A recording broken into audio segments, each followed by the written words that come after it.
Thanks for joining me on another episode of the Brewing Fiction Podcast. Today I welcome fantasy and sci-fi author Chris Mason. Not only is this guy full of positive energy and a wonderful soul, he's also a great writer with many stories to tell. Listen to Chris talk of his father's role in his early writing and how he looks for inspiration everywhere, whether it's in a falling star or in a painting hanging in his dining room. Stay tuned for a fun and honest conversation with the Taco Bell visionary, Chris Mason.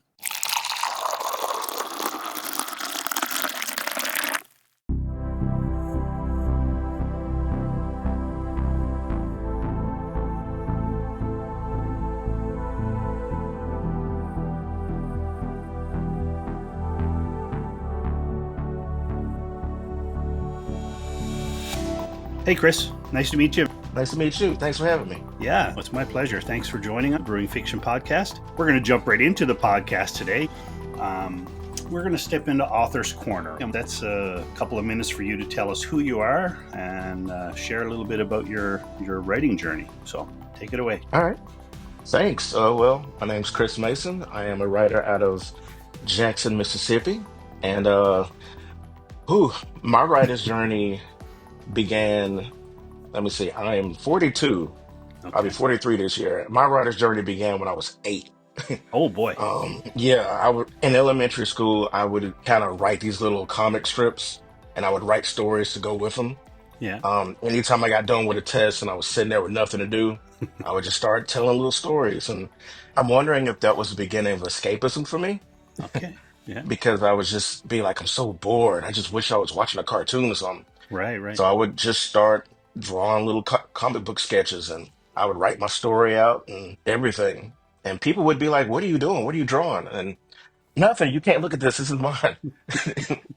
And yeah, that's Yeah. where it started. That's where it started. Okay. So are you into drawing at all now? Are you a bit of an artist or not really?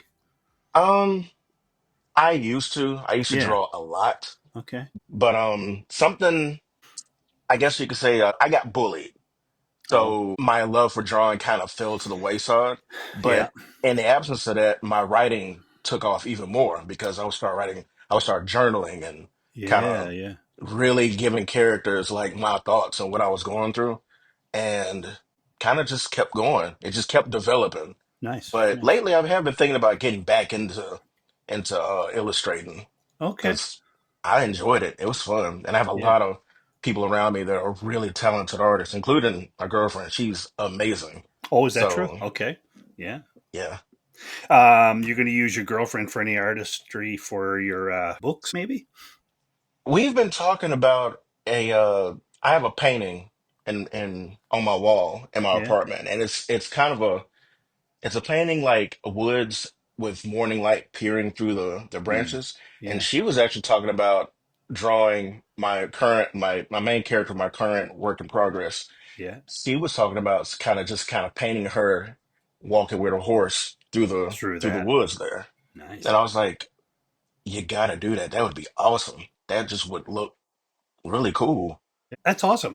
And I'm sure she's a supporter of your writing. Now, that would just be a way of her to be involved in it. Yes. Like writers are lonely. It's a lonely job, Oh man. right? Oh So, man, nobody warned me about that. I was warned about two things. yeah. I was warned, prepare not to get sleep anymore. And I was like, what do you mean by that? I Yeah. love sleep. I'm gonna Yeah. sleep. Yeah. Nah, that changes. It'll Yeah. be 1 in the morning. You're like, I have an oh man, idea. what if I have an Yeah. idea? I gotta write this down. I gotta Yep. write Yep. this down. So What true, man. about page 53? What if I do this? That's a thing. It is. Uh, it's really lonely. And I didn't understand that until I started writing. Yeah, it really is. So I need the quiet and the peaceful and the loneliness in order to focus, but it's lonely. Very, very, Yeah, I think that'd be cool. very, very cool. Yeah. Okay, you tell her she has to do it now. Oh, every time I sit at this table, I look up, I'm like, I can see her standing right there. Or maybe she leans against a tree. What do you think? And she's like, yeah, I like that too. And I'm Well, like, that's cool. And it was her idea to bring, she it saw that was. first, right? That's awesome, man. Yeah, there Yeah. you go. All right, so you started young and you've got a novel published, self published on Amazon, The Stars Hmm. Fell, correct? Yeah. And then you also, I'm interested to hear a little bit about the dark fantasy serial that you did on Mithril, Oh um, yeah, the yeah, Dark Rider, right? Is that an yeah. ongoing thing or is that done now? I'm pretty much done with that. Okay, okay. I finished the season back in 2023, Oh, okay. It's yeah, yeah, and I've been really thinking about taking it and turning it into a full novel. There were certain when you write a serial, like how Mithril works. Mithril was a great experience. I loved it. yeah. Um, it's one of those things where every week, like 2 days out of the week, you drop new episodes, Right.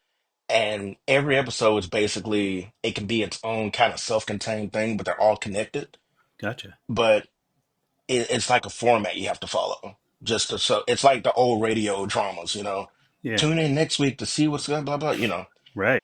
So I've been really thinking about taking that whole thing and just turning it into one book. Yeah, you should. Uh, yeah, I really want to. It's a story that it's one of those stories I didn't plan on writing. It just kind of popped in my head one day, Hmm. and I just it was weird. I was like obsessed with writing it. Um, the inspiration came from my father passed in 2021, Okay. and he was the sheriff of the county we live in. And it was something, being a sheriff was something he always wanted to do. As long as I can remember, that was always his goal. And he did a lot of stuff, accomplished a lot. He was in the Secret Service, FBI, Oh, wow. Attorney General. He did so much stuff. I actually went to Quantico and saw him graduate. Get out And of here. down in the Quantico building, they still have the whole setup from Silence of the Lambs. Like everything is still down there. We went down there and saw Hannibal Lecter's cell, Yeah. his face mask, everything was still down there. So that was awesome. That is Had quite to the I had to read experience. that book after that. Yeah, it was Yeah. great. I Yeah. had Yeah. pictures on my Facebook because I was like, this is incredible. But I getting off track. No, that's all good. um when he became sheriff, and I just remember just being so proud, and I was really excited to see what he was gonna do. So after the end of his first year, I was like, so was it everything you thought it'd be? And he got quiet for like a minute. Then he said, no, it's nothing like I thought it was going to be. And I thought that was really interesting. Yeah. So then he started just he would tell me like how politics work, how you have to rub shoulders with, and like it's like with any kind of like thing where you have to basically form these relationships with people you normally wouldn't.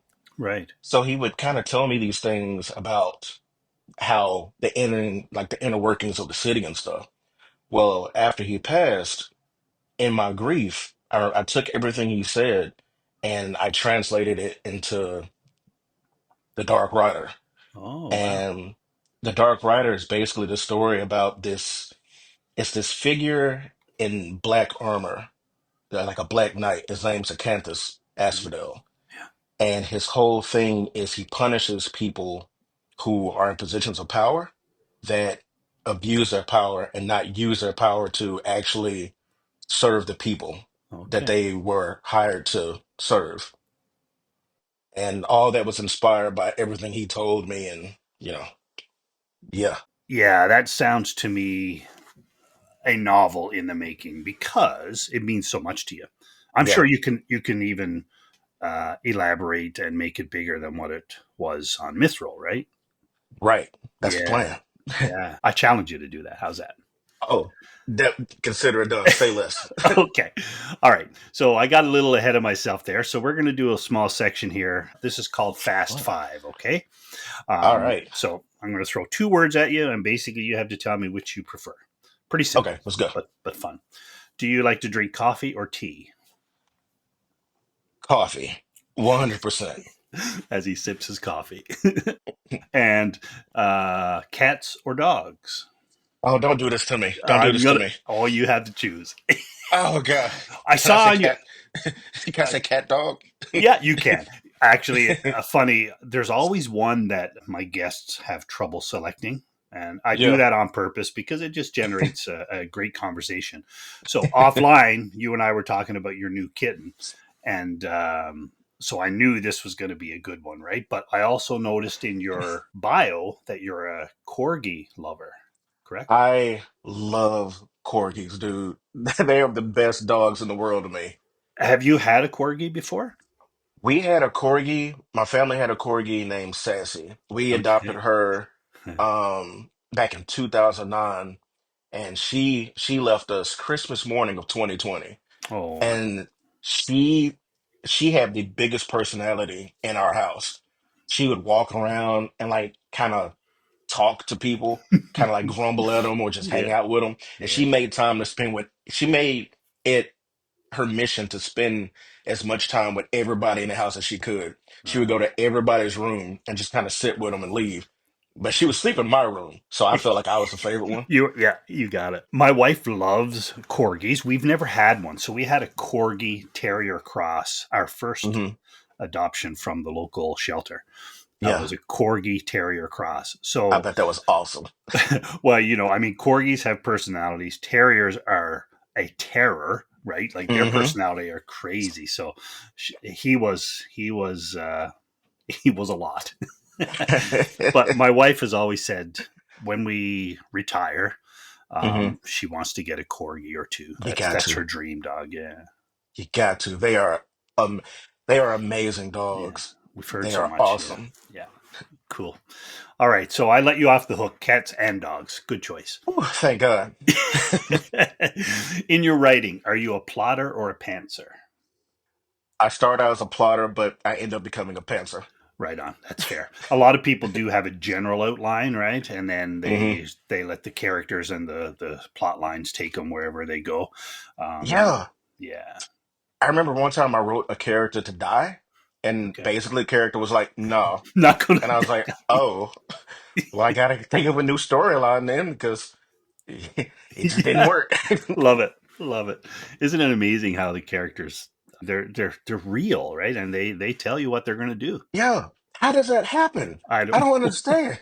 know. Me neither. All right. When you're reading, do you like to read standalone novels or serials? I prefer standalone because I like to just read the story and just And be done with it. one and You done? know? Yeah, yeah. Yeah, yeah. I'm with you. Yeah. I mean, nothing wrong with a good follow up story down the road, but I'm with you. Oh I no. kind of I kind of like a standalone, read it and Yeah, yeah. move on. I'm currently reading my my current read is the first serial I'm actually going to finish because Okay. it actually pulled me in that much Wow. and I wasn't expecting it to do it Yeah. and I'm like, okay, I can do a serial if it if they can just keep the same level of interest. You know, normally the Yeah. second book is always ooh. Yeah, or if you fall in love with a certain, the arc and the plot line in that book, you like what's going on. But if it could change, right, in book Right, two, same right. characters, same theme, but if it changes, it might not be, yeah, it might not be what you like. Yeah, So exactly. what is it that you're reading then? What serial Right is it? now I'm reading the Covenant of Steel series by Anthony Ryan. Okay, It started off with the Pariah, then the Martyr, and right now I'm reading the Traitor. And nice, it's like a really gritty, dark fantasy told from first person, and yeah, it is amazing. I'm loving it. It's awesome. really good. All right, sir. Last one here. Again, for your reading, do you prefer paperback or ebook? Paperback. I want to feel it. I want to smell it. You know, I want to Smell look it at it and on my feel it. shelf. Like, look Yeah. at that art, the Smell it and artwork. feel it, man. That's exactly right. Yeah, Yeah. yeah. Do you have a copy of yours in your bookshelf? I sure do. Not a boy. I have a copy of the first edition of Stars Fell in Yeah. all of its flawed glory, and I Yeah. keep it there just to kind of remind me, like, man, I really thought I was hot stuff back then. I didn't know anything, Right. and I just keep it there as a reminder. Like you said, in your first edition ever, yeah, there's going to be errors, but congratulations to having your first one to be able to look at every day, man. Yeah, I think anyway. no, Yeah. I agree with you. You look Yeah. at it, you're like, man, I did that. That happened. Those words are my words. Your Like words, that came from me. right? That's So the yeah, I cool get thing it. about it. Good for you. Exactly. Awesome. All right, so we're going to slide on into the interview here, and some of this we've already talked about. Hmm. I asked a little bit about how your journey started, and you shared a little bit. I also know that you're a stage actor, and Yep. you told me you started writing at about 8. Did Hmm. acting come later? Acting came, it's funny. It happened in college. Okay. Um, I started out as a um, graphic arts major. Yeah. And I remember I went to the counselor one day because back in college, you need like a couple of histories and all that. Hmm. And art history was full. And I was like, well, what am I supposed to do? And the counselor was like, well, I could put you in theater appreciation. It'll give you the same credit. And I was like, why would I want to do that? I have no interest in theater at all. And she was like, well, it's the only option you got. So I did it. Then Yeah. I met the theater kids. And I've always heard about how weird theater kids are. And it's true. Then I found out that, oh man, I'm a theater kid. Weird in a good way. Yeah. And Yeah. I did live theater for over 20 years. Did you? Yeah, a lot of Unbelievable. stories, a lot of fun. Yeah. And it's Yeah. funny because in the end, all it did was really make my writing skills, I think, that much more potent because I Yep. learned how to write a scene and grab attention and Yeah. how to raise stakes all through theater too. Wow. It kind of bolstered Yeah. what I knew about writing already. Okay, so that's exactly the reason I asked the question, because I was wondering, being that talented as an actor and talented as a writer, they go hand in hand at some point. When Hmm. you're creative, Hmm. and you can share that creativity in different ways. So I was just curious as to which one came first. Cool. They say one more thing about it. They say like in theater, even in acting, period, nothing begins without the script, Right. which shows you that the story is the most important part of the whole thing. There you go. So it all goes back to the writing. It always goes back to the writing. Do you have a dream of writing a script for a show sometime? Maybe. I would rather be more of a novelist. Yeah. I spent so much time around actors, being an actor myself. I can't.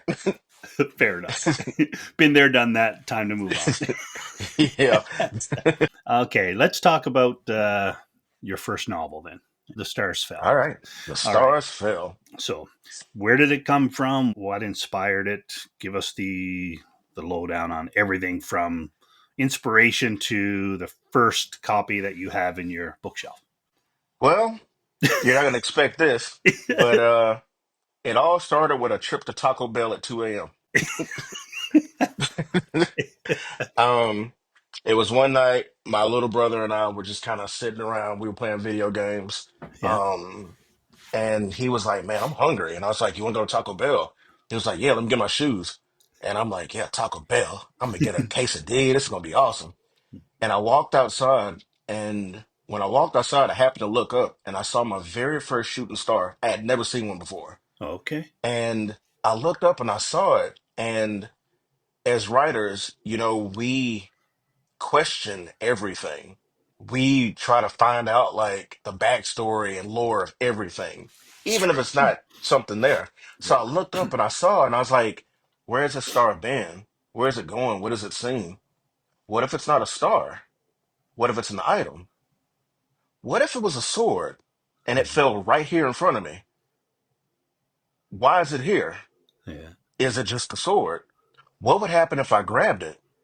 And my mind just started going like all these questions like, well, if it's a sword, how did it get here? Where did it come from? Did something happen on the planet it was on? Did something push it through space and make it land here? Is it looking for something here? Hmm. What if something came looking for it? And it just for the rest, I couldn't sleep the rest of that night. Wow. And I remember I went to work the next day and my coworkers, one of my coworkers, a really good friend of mine, who actually designed the cover of the second edition of Stars Fell. I remember I got to work and I just kicked the door and I was like, "Y'all, I have an idea." And they were like, what's wrong with you? What are you doing?" And I was like, "Shut up, I'll tell you."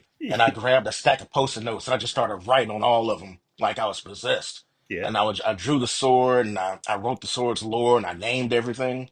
And by the time I was done, the counter was just filled with these post-it notes. And Wow. I was like, all right, so this means this means this. This is a song based on the sword. This is blah blah, just all this stuff. And I remember that I started writing it all down, like handwriting everything down, because I was so curious as to where this was going. Yeah. And I remember I tried to start writing it at one point, and I had no idea what I was doing. So I just kind of stopped. Yeah. And probably like 3 or 4 years went by until I went back to it. Um, I remember what made me actually sit down and go for it again. I had just done this show in 2016. I did Of Mice and Men, Okay. and I played George. Yeah. And who Steinbeck, he ain't no joke. But the show was it was such a great experience that once it was done, it left this hole in me. Like the cast was amazing, my co-stars were amazing. It was such a good experience. After it was over, it left this void in me, Yeah. and I was like, man, I gotta do something. Like this is killing me. Post writing a novel, when you're done, you enter like a depression because you're Yeah. like, what do I do now? It's the Right. same thing with doing a play. Huh. So I remember I looked at my journal and I thought like, okay, maybe this is the time I need to start writing it. Keith, I wrote Stars Fell 6 times. Yeah. I don't I doubt rewrote it six it. times. Yeah. I wrote it from 2016 and I finally finished it in 2021. Yeah. And it was 6 different drafts. Something else that I wish somebody would have told me. Your story is not finished at the first draft. Agreed. You think you write the first draft, you're like, oh man, I'm going to be a best-selling novelist. Everybody's going to buy this. I'm going to make so much money. This is going to be up. No, no, no, no, no. No. That's not how this works at all. At all. At all. Not one bit. No. Now you get to do editing. I said, what's editing?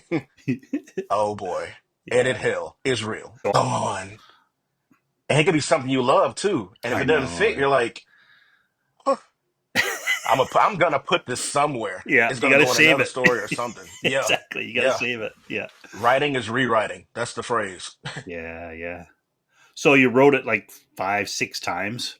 Um, Yeah. Three yeah. different versions of it. What made you finally decide, okay, it's good enough? What made you finally go to that point? Um, Earlier I mentioned that my father had gotten sick and he Right. passed. Right. Was desperately trying to get it out so he can see it. Ah, okay. And that's why the first edition turned out the way it did because I rushed it. I was like, Yeah. I need to get it out. Yeah. I want him to see it. So once time had gone by after he passed, and even after I got finished with Dark Rider, I was like, a lot of people to me bought Stars Fell, but I was ashamed of how it turned out the first time. Hmm. So that's when I released the second edition. Gotcha. And the second edition, I edited it to the best of my ability. Still stuff in it, but I formatted it. I even, like I said, I had one of my closest friends. He actually designed the cover, and I made it cheaper than what it was because it was kind of like my apology as well as a thank you for spending time in that world. And that's when I knew it was done. Yeah. Once I did that second edition. But Gotcha. even now, I'm kind of thinking like I kind of want to rewrite it again because I've grown so much as a writer. Yeah. I would think if you ask anybody, they probably want to go back to their first one or their second one and rewrite it. But I think at Yeah, some point it has to be put to bed, right? Because yeah, you'll be a one book writer forever because you're going to edit and rewrite and edit. Right. and that's a terrifying feeling Sure to be is. like just stuck in this one world, even if it's a world you might love. Yeah. But in all of us, there's so many more stories to tell. Yeah. That's true. So Well, yeah, good for you. I know it's hard to even get the first one out to go back to edit enough to get the first one out. So to be able to hmm go back and do a second edition and at least be comfortable enough to Yeah. publish it the second time. I mean, that takes a lot of takes a lot of courage, I would think, because you said you were embarrassed of the first one, but Yeah. what if you're embarrassed the second time? You know, how many times are you going to be comfortable to do it, right? You're exactly right. Because Yeah, like I just said, even now I'm looking at it like I could do it better. I sure. know I could do it better. Yeah, but And you know I what? You got to see where you come from. I think it's great to have. I think it's great to have it and to be able to first of all to recognize that well, there's some problems with it, but hey, it's your first one. and you are 100% correct. You said the same thing a friend of mine said. I told her, I was like, I'm thinking about pulling it down and just kind of reworking it. She was like, no, you need to keep it up there because that shows you where you came from. Yeah, And when down the line when you have all these other works, people are gonna go back to that. And there's gonna be writers that feel the same way, like just starting out, that'll be like, oh well, if look where he came from and if he did it. absolutely. And I think that's the as an artist, as a writer, I think that's our responsibility to up the people that come behind us. Like, I did this, of course you can do this too. Like, look at this, look what I did. Like, Yeah, look at this book. You can do this. This just takes time, yeah, but you can make time to do this. yeah. And we all get better, but you can't forget where you come from, and the easiest way to do it. We're kind of at a disadvantage because we have the ability, especially self-published. We have the ability Hmm. to go change it whenever we want, Anytime. right? But that's not necessarily a good thing. So when was that one released? Your The first second edition? edition, No, the first first. edition, Yeah, February of 2021. It was during 20. the Great Freeze. I'll never Yeah. forget it. So 2021. I mean, you could have gone back. Oh, right. You could Yeah, have changed it so many times, but um, yeah, you got to walk away. Yeah. you're right, and that's tough. But you're right. It's kind of like theater. Once the show is over, it's over. Can't go Right. back. Exactly. Yeah, and I bet you're a better. Well, okay, you don't do it anymore, but you were a better actor your last show than your first one. You're going to be Yeah. a better Oh writer. yeah. Yeah, yeah. Yeah, yeah, So yeah. yeah, it's a journey, and a journey. You know, yeah, it takes you different ways, but Yeah. The journey I'm still learning about. I'm still absolutely. learning. The last word you write, you'll still be learning. I would hope. Hmm. Yeah, for sure. All right. So, would you mind sharing a little bit about Mithril? First of all, is that still an active platform, or is that It done? is. It They're is, right? still releasing. Yeah. They have more of a focus now on literary RPGs, Oh, yeah, yeah, yeah, where yeah. Lit yeah, RPG. like Gotcha. Yeah, that's their really big focus. And Dark yeah, Rider wasn't really like that, which is why I'm kind of wanting to just do like a whole novel of it. yeah, But Mithra is really cool because they have what attracted me to it is that they have these thing called lore cards. And as writers, we love lore. We love yeah, it. yeah. But a lore card is basically like you can think of it as an active um kind of like reference book where Okay. you'll have a sentence with a character's name in it, and you'll see the character's name is highlighted. And if you click it, an illustrated card of that character will pop up on the side of the screen, Ah, yes. and it'll give their bio and their role in the story and all that. And they do their characters, locales, artifacts, anything that's important in the story. So Yeah. you'll always have a reference point like, oh, who's Galvin? Okay, he's this guy. All right. And this is his role in the story. So, did you have to write all that and submit it as well? I did. Had to do Wow. all that. And Wow. see, but the thing is, I love stuff like that. Yeah. Um, Aside from being a theater actor and a writer, I'm a huge gamer. Gamer. Yeah. So the Final Fantasy series greatly influenced my imagination. Okay. Starsfell is inspired by World of Warcraft, Final Fantasy VII, and The Legend of Zelda. Gotcha. Yeah. Okay.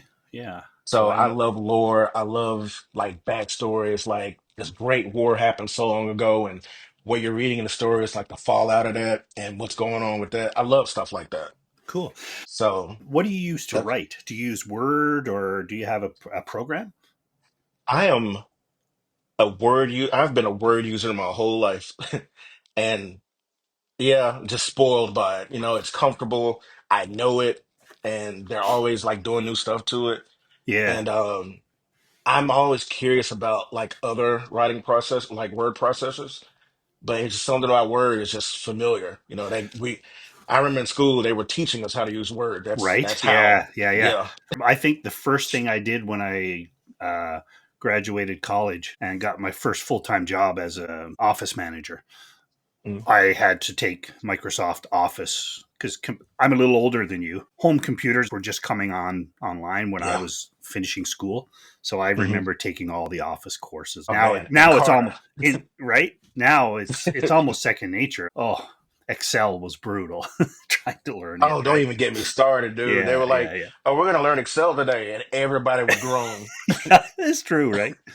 The reason I asked that question, when you talk about Mithril and those character cards, there is a Hmm. platform. So when I started 2 years ago, I was like, okay, I want to use something that's going to make me a better writer. I don't just want to Hmm. use Word. So I researched. I didn't do very good research because I thought I needed something, whereas Hmm. research should have told me Word is fine. But Yeah.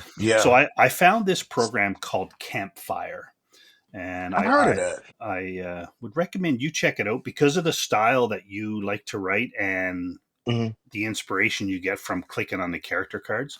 So in Yeah. Campfire, they have all these different modules where you can do your world building, your character creation, and it's all just a click away. So when you're typing your story, if you reference Chris Mason as your character, there'll automatically be a link, and if you click on it, it'll take it to the next module where you have the history of your character, just like you're talking Oh, about. It's I need cool. that. It's cool, but I mean, so I thought I needed that, and I thought it was going to make me a better writer. So I started using that for the Hmm. first ever writing. But Yeah. I think you might be inspired a little more by using that. You should check it out. I think I will because Yeah, I realize a lot of my writing a lot of what I like to write is really character driven. yeah, So yeah, I think I might need to, well, not need, but I think it would behoove me yeah. to just kind of just look around and see if I can find any tools Yeah, that'll make check it me out. more excited, you know? I think it's been renamed to, like, on my computer. It gets updates like weekly. Hmm. It's actively updated. I think it's called CF Creators. So I assume it Okay. stands for Campfire Creators. But I think Right. if you look up Campfire, you'll find it online. So yeah, definitely, man, check that out. I think you might enjoy using it. I will. And there's a free version. You can buy certain modules that you can pay for them, or you can use the free as well. It's just a little more limited, but it still Hmm. does the job for most of what you want to do, I think. Yeah. Okay. All right. Cool. Thank you. You're welcome. All right. Heroes never die. I want to hear Ah, my about this. current, Your my current. Yeah. baby. Yeah. Yeah. So this is a short story, Right. right? Okay. Give us the inspiration and what's going on with it. So heroes never die. Um, it actually, it's okay. So a friend of mine had sent me this DM saying that Edgeweaver Books, a publisher that's on Instagram, they Yeah. were looking for submissions for dark fantasy short stories. And my friend really enjoyed Dark Rider. She had been there basically. I would bounce all my ideas off of her. And Cool. she was like, "Oh man, I love Acanthus. I love this world. Everything's cool." So she sent me the short story submission call, and she was like, "I think this will be good for Acanthus to show up in." Yeah. So I started out writing kind of a prequel about how the man who Acanthus was became Acanthus. Gotcha. And I started writing, and I was like, I got 15,000 words in, and I looked over, and they were like, "Yeah, there's an 8,000 word limit for this submission." And I said, "Okay, I'm going to put this down and think of something else," because I Right. got really carried away in that. Yeah. And I don't know, Heroes Never Die just kind of came out of that sector facade. Yeah. Um, is I really have no idea where it came from. It just kind of popped up. Okay. But I wanted to tell a story basically with how the state of it's just people are very worried right now. Like there's a lot of uncertainty and all that going around right now. So I want to tell a story about basically having hope. Even when things seem at their worst, you have to hold on to hope. That's the whole thing. So Heroes Never Die, basically, it's about this paladin. It's medieval times, and it's about this paladin named Miona Dawnbrighton. And she's traveling across this wasteland. It's like the whole land is cursed, filled with monsters, undead, just anything you think can kill you, it's out there. And she's traveling across this land with her horse, and she's trying to make her way to the source of the corruption and basically cleanse it. And the submission call was basically asking for short stories about having hope in dark times. And I was like, oh, this is perfect. So I Yeah. just kind of developed it. Okay. And a friend of the podcast, Heather Parker, Yes, Heather. Yeah. she we met on Instagram. She actually read Starsfell. That's how we connected. She really Okay. enjoyed it, and we just kind of formed a writer, like a writer bond. Okay. So she edited it for me and really helped me clean it up and turn it into something far. Side note, editors are important. Oh my God. Yeah. Right. But it was her idea to be like, after you submit this and they accept it, because they're definitely gonna accept this. This is good work. Yeah. You really should take this. She also started editing Dark Rider before I sent it to Mithril. Okay. But she was like, you need to expand this and really work on this because there's a lot here, especially in the way in the climate that we're in now. Right. This will resonate with a lot of people. So Hmm. that's why I'm taking that short story and I'm turning it into like what I've always wanted to do, like a mega epic. I'm talking about something like Beowulf, something like that. I was going Yeah. to say, when you gave me the quick blurb at the start, I was like, oh, that sounds a lot bigger than 8,000 words.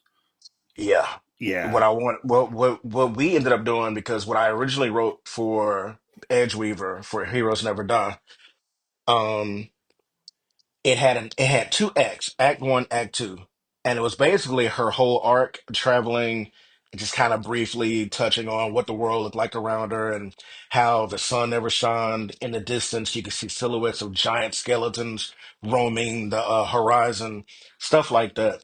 Yeah. And she was looking for this relic that would allow her to have access to holy fire that she could use on her journey. The only thing that was going to help her. And at the end of the short story in Act Two, she actually dies in the end. But Heather was like, I think you can just stop it at Act One because the ending of Act One is perfect. It'll leave just enough questions like, does she fulfill her mission? Does Yeah. she make it? All that. But I'm excited about it. There's a lot Yeah. there. Yeah. So you left it kind of open. Are a lot of these anthologies, is that what they like to have? Open ended stories, would you say?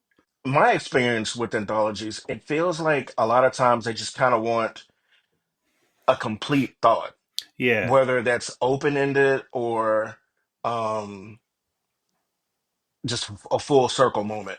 Okay. But I think my personal preference in anthologies is to leave it kind of open. Like if you wrote something, you left it kind of up to the reader. Yeah. They'll be like, "Well, what happened?" And they'll spark discussion, and Yeah. then they'll kind of come looking for you, like, "Well, what other stuff he's written? Maybe we'll find answers in something else he's written." And that'll just get you on their radar. Yeah, I think that's a great way to do it.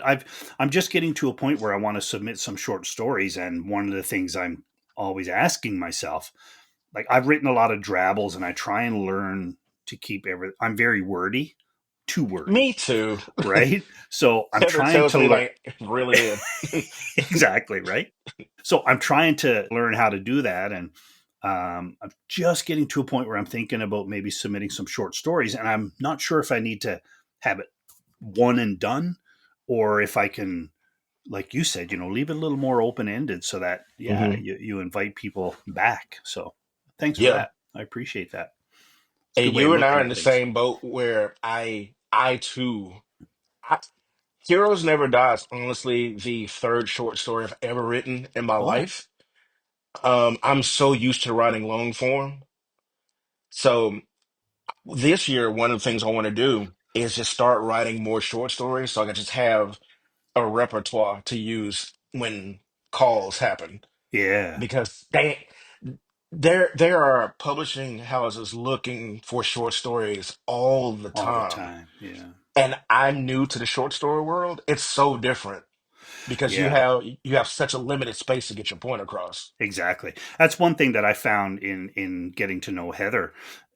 She is, she is so good at short stories and He is right. so good. Yeah, she's done a lot and submitted a lot herself, Yeah, and yeah, yeah, there and she's got some of the advice that she gave. She's got a list that she yes, uses that you go back yes. to over and over and over, right? So plus, it's Because I also think it's yeah, it's also a short stories. Also, it's when you're struggling to figure out where to go and what to write. You mhm, you can have a pile and a box of ideas just yes, waiting for elaboration, right? yes. Yeah, That's where I need to get. That's where I yeah, want to get. cool. I think she just submitted two things like last week. I'm like, how many do you have? Yeah, right. Yeah, exactly. I remember way back in one of my first podcasts, I had a guest say, "You need to write poetry." I'm like, "I'm not a poet." No, but you need to write poetry, and I'm like, no, like I because roses are red, violets are blue is all I know. You know what I mean? I'm not a poet Yeah, to be able to say anything. She said, "Well, but it's going to help you with your writing because it keeps everything contained. It'll help you with your brevity, which you need to do." that's actually good insight. Yeah, so Drabbles help with that as well. So Hmm. I write. I haven't been doing much, and I'm probably going to step away. A platform called Medium, and that's where I met Heard of it? Heather. Yeah, Yeah, that's where I yeah, met Heather yeah. actually. And so on there, it's a group called Fiction Shorts, Hmm. and every day they give you a prompt, and you have to write 100-word story, a drabble. And I did a lot of those. As a matter of fact, my first compilation I'm going to publish is going to be a collection of drabbles. Oh, nice. Yeah, just to get out there and learn what you've learned from your first one, Yeah. what to do, what not to do. So Hmm. but anyway, this is about you. So, but that's a good way to learn. Keep things short is to write short stories that you're talking about. So that's a good I play goal for around you with that this year. too. Yeah, yeah, it's a Yeah. good goal for you. Yeah, for sure. So you answered my next question. I was just going to ask if you have submitted a lot of short stories, but obviously you haven't. So this is the first one you submitted, and it was accepted. Is that right? The very first short story I ever did, I had submitted it to a platform called Fiction 8, and Heather, she Yeah. was on the board of that. And I'm honestly not sure if it's still around, but Yeah.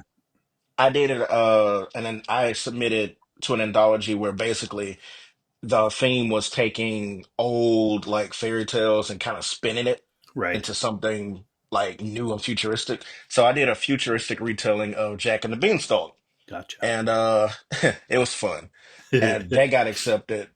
And Okay. the second short story I ever wrote was last year, and it didn't get accepted. And I'm like, I understand why this is getting picked because this was not good. You have to be able to ever recognize when your work's not good. It Yeah, and stung. yeah, it does. And Yeah, I would think it still may have been good. It just wasn't suitable for that magazine or true, whatever, right? Maybe. true. Yeah. But it's good to recognize when it needs polishing too. It needed a lot of polish. And I remember I told Heather, I was like, yeah, I submitted it. It didn't work. And the first thing she said was, did you have somebody edit it? And I was like, no. Exactly. There you go.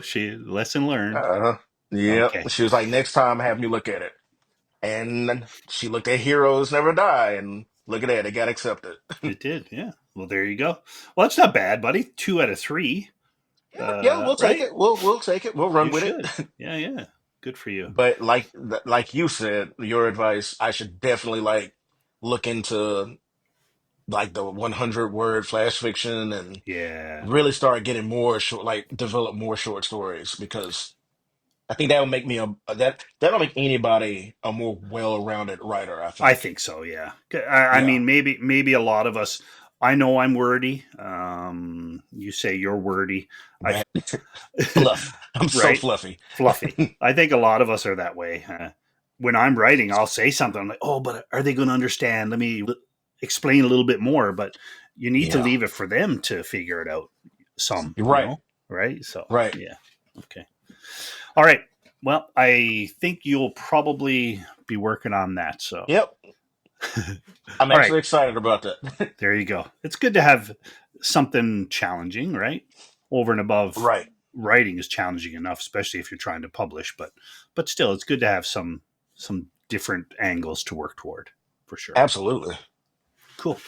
Favorite genre? I'm assuming it's going to be fantasy, dark fantasy. You have dabbled a little bit with sci-fi as well. So Hmm. two questions or two parts of the same question. What is your All right. favorite genre to read, and what is your favorite genre to write? This is fun. My favorite genre to read is actually like murder mysteries. I love Oh, okay. whodunits. I Yeah. love whodunits. And Oh you my, don't write them. I have one in the chamber. Okay, there you go. It needs to be polished up, but I do have one. And I always told myself like I can't write a murder mystery. I'm not smart enough to do that.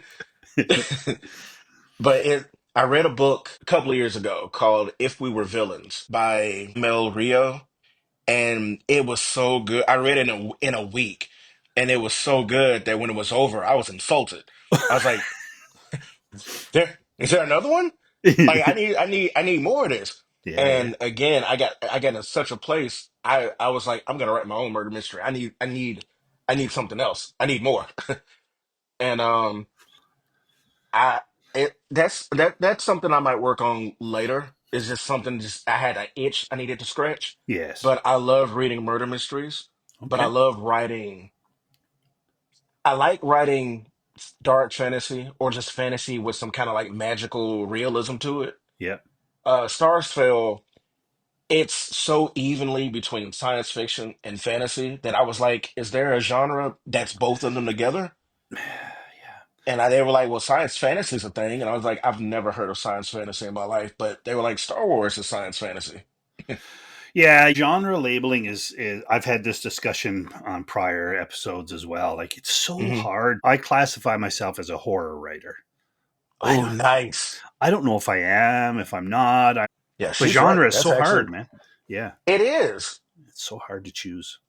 One of my best friends, he's a horror writer. He considers himself a horror writer. Yeah. And he loves horror. Stephen King, and Mm. he loves, oh God. Yeah. He just wants to scare people. That's his thing. But Right? then Yeah. I read his stuff, and I'm like, this is more like thriller. Exactly. And Yeah. then I'm like, well, this is stupid because this can be horror. But I look at it, I'm like, this feels like thriller though. So Yeah. what you just said, I'm like, yeah, no, don't worry about genre. Just write what you want Just to right. write. Let Exactly. Yeah. somebody else sort that out. But you do what you want to do. So we're going to say you're a fantasy slash sci-fi writer only because you felt that's what that story was. But hey, who knows? You may end up being a mystery writer down the We'll road, right? see. You don't know We'll see if that's because on you the like to, cards. yeah, you like to read it. So okay, um, why don't you share a little bit about your writing processes? So like you sit down with a cup of coffee. Do you listen to music? Do you have a candle? Do you like it dark? Do you like writing in the morning and nighttime? Share a little bit of about your day when you're writing. For me, the writing process starts with making a playlist on Spotify. There you go. Okay. That's where it starts. Yeah. I figure out my character's theme. I figure out the theme of the city or the town or the world around them. I Yeah. think about, action scenes. I make a playlist and put all these songs on it to kind of fit my mood. Then yeah, I'll make a little thing of it. I'll dim the lights low, light a candle, probably Yeah. pour a little glass of wine. Wine. Yeah. Yeah. Yeah. I like to write. I kind of I do a lot of my brainstorming in the day, but I do a lot of my writing at night. Okay. And I think that's because I get really moody and then it puts me in my zone and I just kind of go at it. Um, Yeah, that's usually how it starts, and after that, it's characters. Characters are always the first thing I sit down with, because in order for me to care about this world, I got to care about the characters in it. Gotcha. Yeah. So that's where it starts. I think about the main character, their their friends or their partners, or are they in a relationship? What are other relationships like? I like to take like I did with in Starsfell, the main character name is Damon Mosh, and he's just this regular kid that he's a slacker. Um, the story starts, Starsfell starts out with him getting his report card, and he's like, "My dad's gonna kill me." So starting out with that and ending him ending up being like the center of this intergalactic conflict. Oh man, I love it. I like to Right. take I like to take characters and just drop them in the most absurd situation I can think of. And Nice. then I drop them in there, and as a writer, I'm like, now how do you get out of this? And that's it's kind of spirals from there, and that's my process. Cool. I like that. Yeah, a lot of writers like music to trigger emotional Hmm. writing, if I can label it as that, right? Um, Yeah. I'm the other way. I need silence. My friend I was talking about, this a horror writer. Yeah. He lives in Florida, so he only writes when it's like thundering and lightning outside, which a lot Right. in Florida. Yeah. Yeah. But he doesn't listen to music either. He's like in pitch black with this computer screen. Yeah. When we were roommates, because we met because of our love of writing, we met on a job randomly. And Yeah. the first night we met, people were like, "Did you already know each other?" We just click. Writers Wow. just click. And we were like, we got to get an apartment together and have a think tank. So we lived together for like 2 years. And every night we pushed each other to write. And he and I cranked out so much material, which I still have to this day. Flashback, like we're going to jump back to corgis. I wrote a fantasy story about the lore of corgis, Wow. where back in there's this old lore saying that fairies used to ride corgis in the battle. So if you look at any corgi's back, even now, there's a patch of their fur that's different from the rest of their coat, Right. and they say that that's where the fairies used to put their magical saddles on their ancestors. Oh, cool. So anyway, I that was way off topic, but Oh, not at yeah, all. as as uh as a horror writer, I think that's what you guys like to do. Like Yeah. just set the mood. It's quiet, it's dark, and Yeah, for sure. Yeah, I guess we all have our ways, right? yeah, yeah. A lot of stuff I write is like really action and like character driven. So Yeah. I like little violins and pianos to kind of set the scene for me. Yeah. So when you sit down, so you develop your characters before you ever really set them out into the Hmm. world. Do you spend a Hmm. lot of time, like I'm talking, so you talk about those character cards and stuff that you had on the side of Mithril.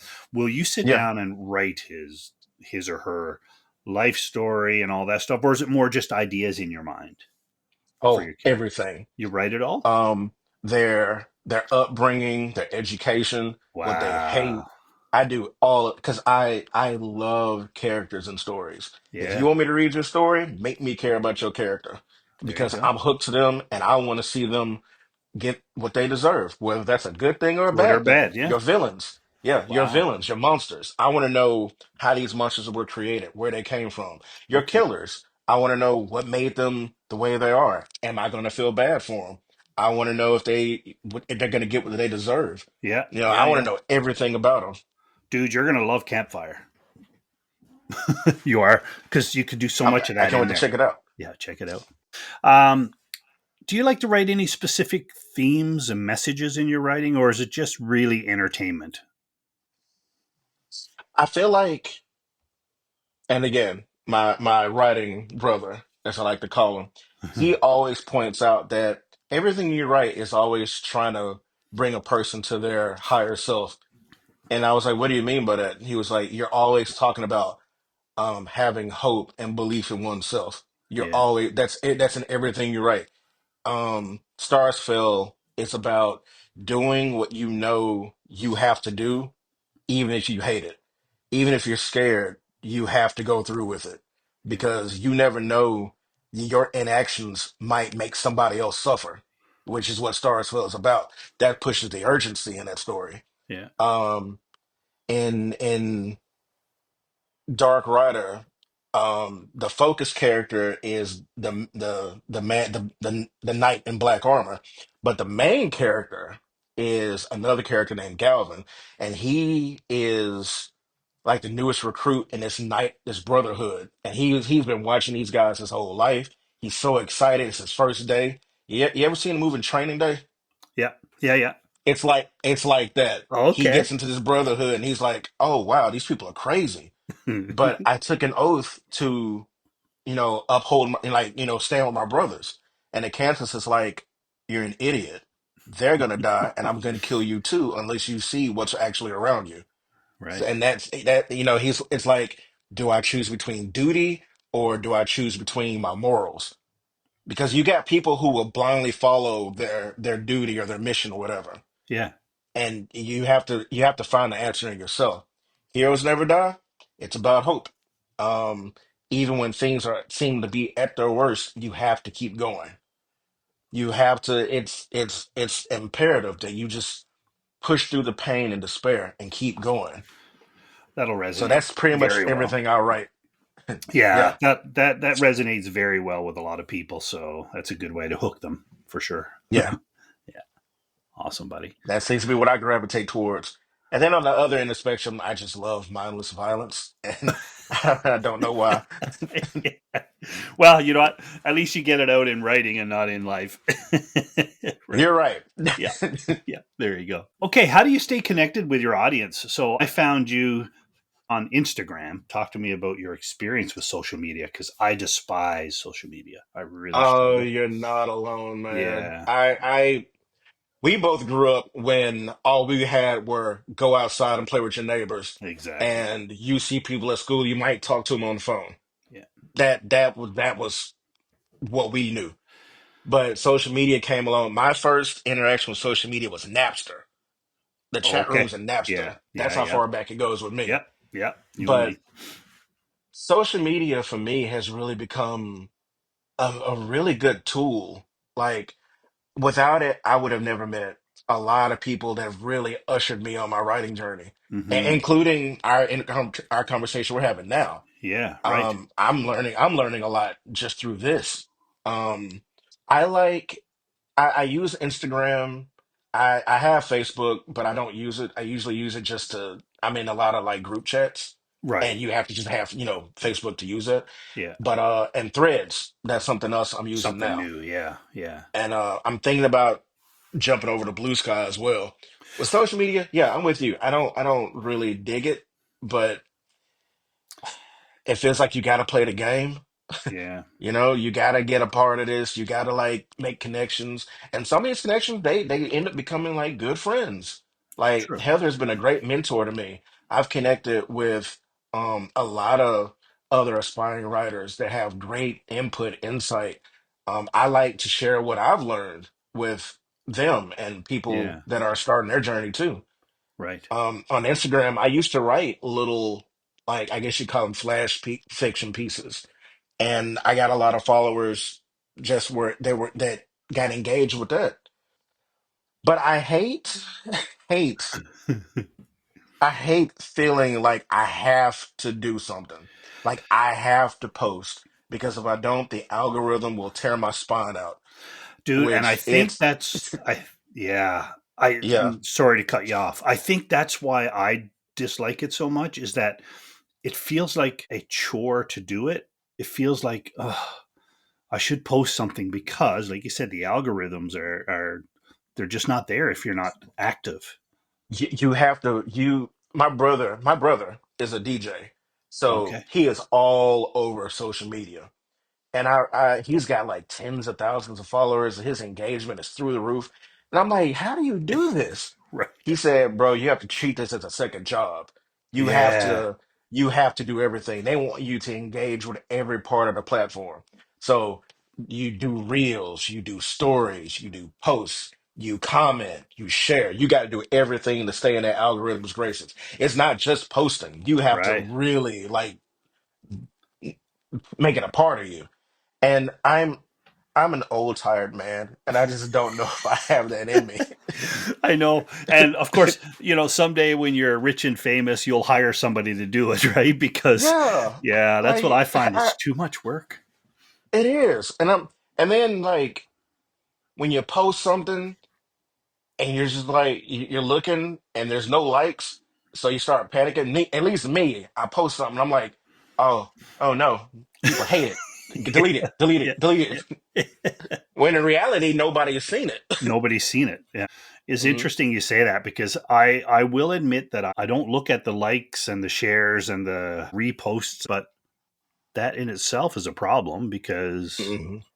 maybe I'm not engaging enough to get it out there. So, But I also agree with you by saying you shouldn't care about it. Just yeah, because the likes and stuff aren't there, don't mean people. Sometimes people see it and they just gloss by it. Well, true. sometimes True. they just don't see it because algorithm wants you to pay for it. Yeah, exactly right. Ah, And it's I'm like, brutal. I'm not spending money Yeah. on the algorithm. No, no, no. It's brutal. There's social media, but it's there to use. And I think it is a good tool, but it is exhausting to try and make it work for sure. Yeah. Yeah. I think I got burned out when I was pushing Stars Fell. I bought Yeah. so much ad space and I talked to so many people, and I lived on Instagram when I was going through that media rush. And it got good sales, but brother, it was so exhausting. Every Right. morning waking up, wondering I'm a post, and it's not for me. I just don't have that gift. Some Yeah. people, they can post, get all the engagement, and I'm just like, I can't do I it. know. Yeah. I'm not good at it. Yeah. Yeah. And I think that's what it is. I feel I'm not good at it, so I avoid it. That's just in Hmm. me, right? If I'm not good at something, if it's something that I need, I'm going to get good at it. But Yes, if I don't like it, I'm not going to get good at it unless I need it. right there with you. All right. When you started writing, what did you feel success would be for you when you started? And has it changed now that you are published? When I started, I it started with I just want to write something and finish it. Yes. I did that, and then I was like, this doesn't feel like I thought it would. So Mhm. maybe I need to write something, finish it, and get some sales. And I did that. Yeah. And it's still, I'm very grateful for the people that have spent time in the worlds I've created. Sure. It means so much to me. But it's like something in me, and I don't know, you can call it insecurity. I don't know what you want to call it, but it's just like that's not good enough. I need more. Like this isn't what I thought it was going to be. Yeah. So I self-published, still kept pursuing. I got traditionally published, still kept pursuing, and I'm like, well, what am I looking for exactly?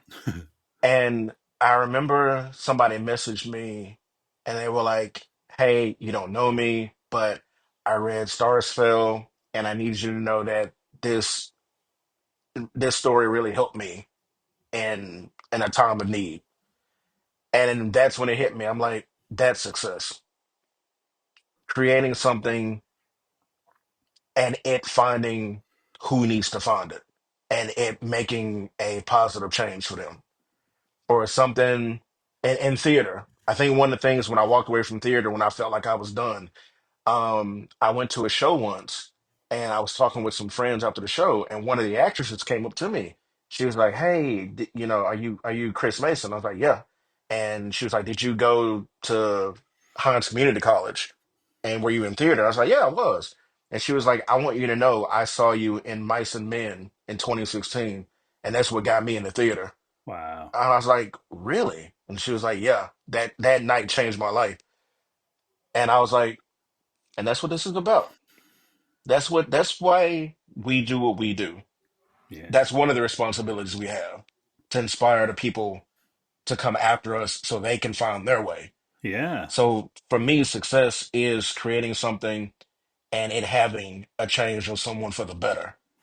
Like I just want to make things better than they were before I got here. Like do my little part, whatever it is, whether that's writing or inspiring someone else to write or giving comfort. That's success to me. Nice. So that's where I'm at now. Now I just make stuff to be like, Bam, I made it. Now let's hope it finds who needs to see it. Yeah, somebody takes comfort. Somebody, yeah. Wow, thanks for Yeah. sharing that, man. Yeah. Any advice Thanks for that for? question. That's a good question. I like the Yeah, question. good, good. Do you have any advice for any new writers, aspiring authors, other than what you just said? I think that's the best advice you can share. But anything in terms of the journey that you would like to share? Keep going. I think you and I both can say that. You Yeah, keep going. just got to keep It's going. gonna feel lonely. Um, find other people that are just like you, that are on the same journey, that are going through rejections, going through writer's block, going through not being able to find a good idea to work on. Uh, people are in the trenches writing query letters and all that. Just keep going. Don't don't let a one-star review tear you up. Starsfeld got a scathing one-star review one time, and I just looked at it like, now I've made it. Right, you have to have that. Yeah, But like, don't feel discouraged. Just stay on the journey, stay on the path.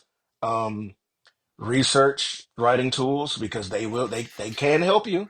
yeah, Uh, if you get rejections, take it and keep moving because that's a part of the game. cool. All it takes is one yes. You can have what did they say? Stephen King, Carrie got rejected like what 100 times or something, and he was ready to just throw it away.